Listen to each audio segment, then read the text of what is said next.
I am going to very quickly introduce our featured speaker, who is somebody I had the privilege of meeting recently through our Gen Turkey partner, Hillel. And he impressed me so much that I really wanted to make sure that others within the Caribbean and within our COESL and Gen Caribbean partnership could hear his thoughts, because as Ms. Gordon says, complementary capitalism is what we preach, and his thoughts really resonate with what our model is. So he is from Turkey, as you know. He studied a double major in international relations and psychology at the University of Virginia. But what I really want to focus on is the fact that he is currently the strategic planning manager at Alarko Holding in Turkey. But he's done so many things. He is a board member at a university, School of Business. He worked as a consultant in Brussels and Washington, representing interests of Turkish companies in their efforts to harmonize practices and expand towards Europe and the USA.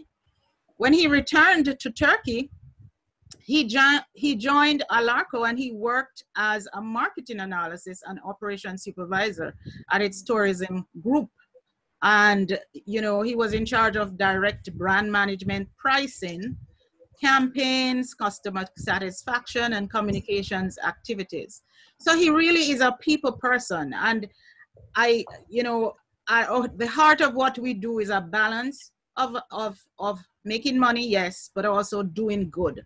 If we're making money and not doing good, something is wrong. And I think we have spent a lot of time in the world making money and not doing enough good. And so we have gotten to where we are right now. So without further ado, I'm going to hand over to Mr. Garih. Thank you so much for joining us this morning. Thank you, Dr. Brendan. It's a real pleasure and honor to be amongst you fine ladies and gentlemen. And thank you for the kind words. And it's a true pleasure, as I said. And welcome, everyone. Thanks for being involved and sacrificing your most valuable asset. Many people think that the most valuable asset is money. However, money comes and goes. I believe the most valuable asset is time, because time flies by, never to come back. So thank you for allocating your most important asset and resource. Being together is super valuable. And thank you again for the kind words, Ms. Brandon, but I really don't think it matters who I am, because we need to forget about egos and go from ecosystems to ecosystems. At the end of the day, when there are big egos, there's so much one can do. And at the end of the day, we learn from others, and it's all about team spirit. There is no I in team. So I believe that we mold ourselves and become whoever we are through others. So thank you for making me who I am, Ms. Brandon, and all esteemed participants. Now, if everyone can just mute their mics, will be great. So there's no echo. Thank you. Time is scarce, so I'll do my best with the time allowed. Again, welcome. Your presence is a true honor, as I said. We're talking about entrepreneurship in this conference. However, I think that at the end of the day, we're talking about leadership as well, because leadership consists of entrepreneurial spirit. Whatever we do, whether we're startupists or whether we do other things in other avenues in life, we need to have purpose. We need to have meaning. We need to have entrepreneurial spirit. It's not possible to distinct the private and professional life, especially now in the post-COVID new normal phase, where we're continuously with technology and we're continuously communicating with others. So I think we need a holistic approach. And the Japanese actually came up with a great term called ikigai. And I urge all of you to find your ikigais if you haven't, and if you have, help others find their ikigais. Basically, we are all the leaders of our own worlds, right? It's like a video game, and we're continuously with our thoughts, and we need to discover the leader within us. And on top of that, we need to help others discover the leaders within them. What I'm saying is a new mathematical equation. 1 + 1 should equal 3. In this new age, or even in such a esteemed forum, 1 + 1 should equal infinity. Otherwise, 1 doesn't even equal 1. Like snowflakes, if you put just one snowflake on your thumb or on the top of on the edge of your finger, what would happen? It would dissolve. It would turn into water, gas. wouldn't be what it was before. But if we put many snowflakes at once in one place, what happens? Then they stick. Then you create a snow mountain, and you can even ski or snowboard on it. By the way, talking about skiing and snowboarding, I mean, being together virtually with our avatars is great, but I really hope that next year I will be able to come and spend some time on the beach as well. I mean, it's all about nature and connecting with others and, you know, spending quality time. That's how we can work better with one another once we know one another, right? And that's how we create cooperation, global cooperation. But long story short, we need to find our ikigais. What's an ikigai? It's a Venn diagram of 4 different things that you can find at once.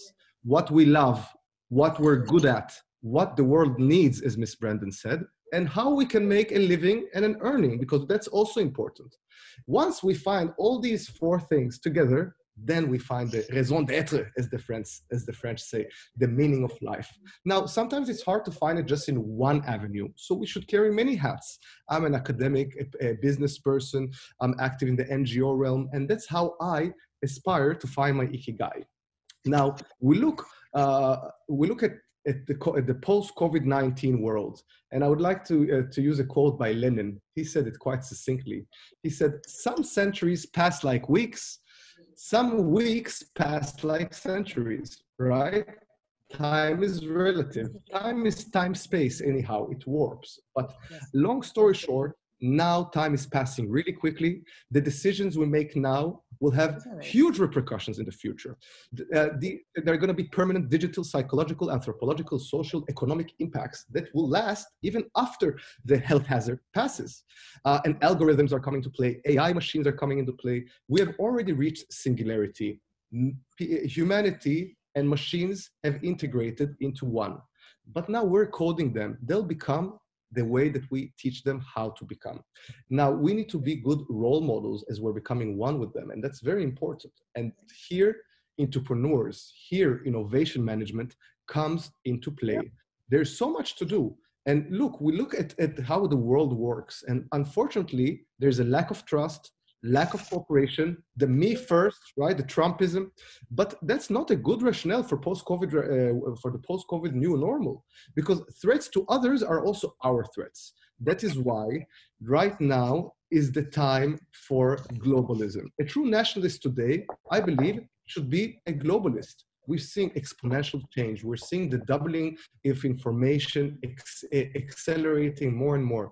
You know that in the 1900s, it will take 100 years for information to double. In the 1960s, 40 years. 2015, 13 months. Now, less than a year. Meaning, the doubling of information soon will happen in less than 12 hours. Imagine. So it's basically, if I give you, if look at this paper, if it's 1 centimeter wide, how many times do we need to fold it so it reaches from the ground till the moon? Now, most people would say millions or infinity. 43 times. If we could have, again, it's a hypothetical. Why? Everything is changing faster and faster. That's what I'm trying to show, like the paper trail.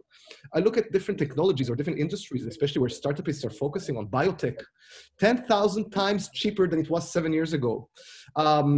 Solar energy, 200 times cheaper than it was 30 years ago. Neurotechnology, 45 times cheaper than it was 5 years ago. We look at this industry 4.0 technologies. They're just means to an end. The German came in 2011 and said industry 4.0 to create a more efficient industry. But then in 2017, the Japanese came about and said society 5.0. It's not just about industry, not just about, of course, we love algorithms and data and blockchain and Internet of Things and 5G.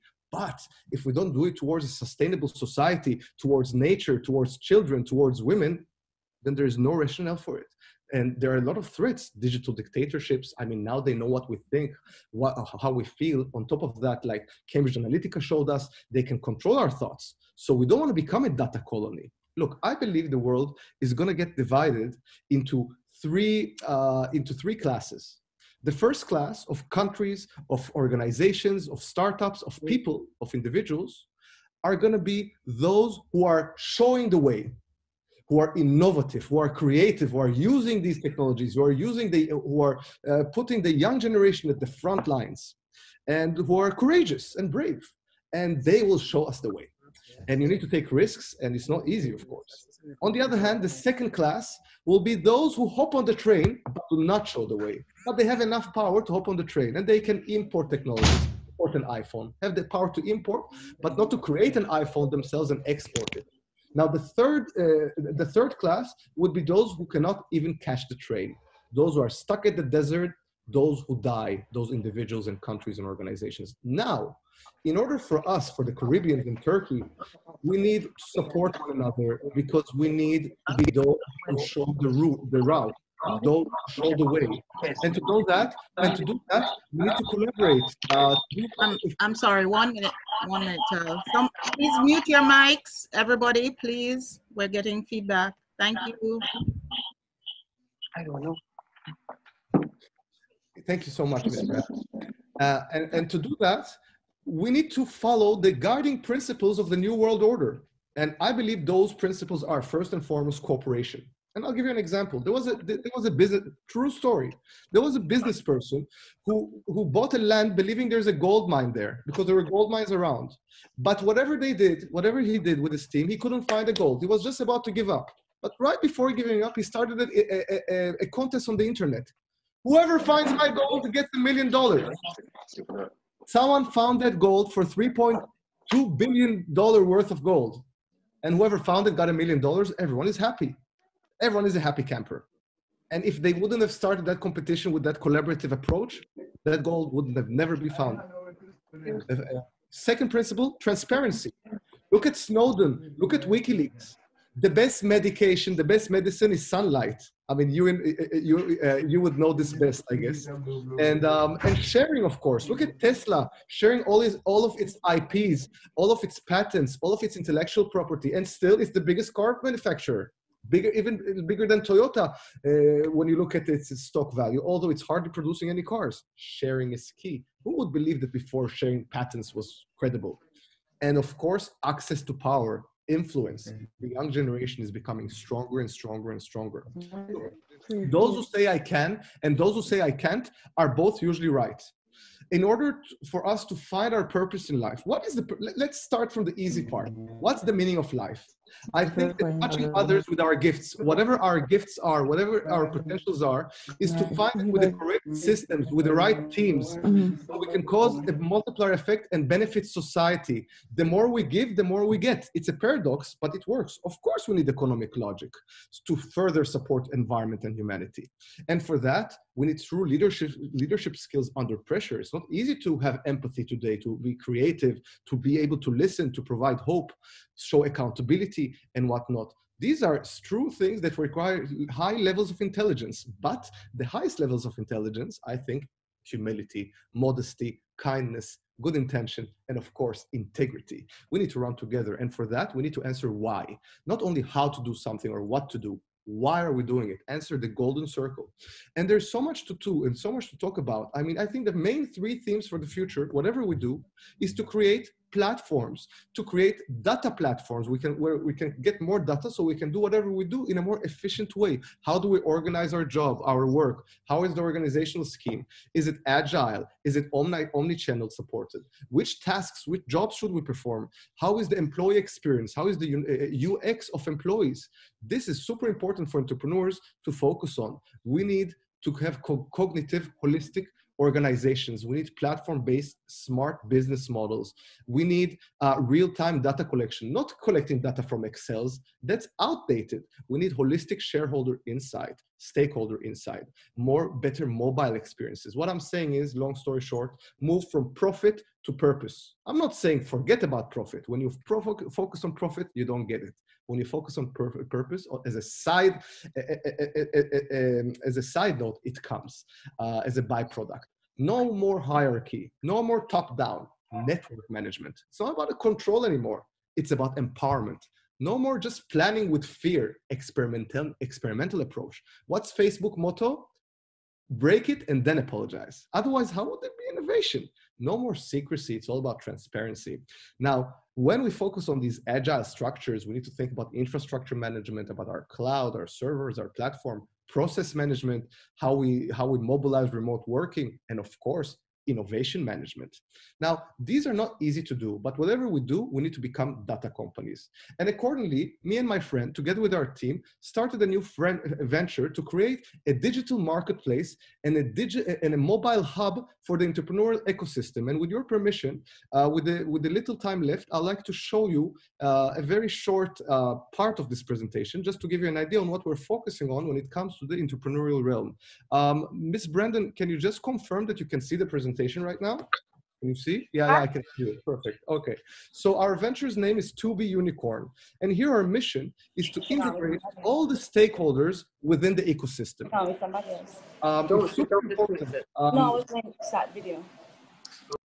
Okay, I muted that person. I can mute this. Okay, all right. Great. So we need to integrate all stakeholders. Now, who are we talking about? The academia, governmental institutions, the private sector, artists, everyone. And why do we need to do that? In order to create new unicorns, be it Turkish, be it Caribbean, be it global. We're here to create global unicorns. And in order to do that, we need, of course, a strong entrepreneurship platform and ecosystem, and it's on the rise all over the world, also in the Caribbean. It's lovely to see. I mean, so many stakeholders. And again, thank you for the holy work, Dr. Brandon and all other people involved. And whilst it's on the rise, we see that capital is streaming towards startups, not just from VCs and angels, companies, banks. Why? Because we know that that's the source of innovation. Now we look at the unicorn history throughout the globe, and look, up until 2014, there were just one or two every year, and Uber and Elon Musk, SpaceX, and Spotify, really things that are hard to attain. But since 2014, exponential multiplier effect from all over the globe, be it India or even Turkey got its first unicorn a couple of months ago, Peak Games, a video game company. Now, it's not only for innovation creation, employment. Look at today's world in COVID. McKinsey is saying that by 2030, half of the jobs will be automated and a third of the workforce won't have a job. This is serious stuff. We need to create employment. 4 out of 5 new jobs are created by 5% of new and fast growing companies. So this is a huge source of employment, naturally, and job creation. And on top of that, capital creation, wealth creation. Since 1980, most of us remember the 1980s. It's nothing.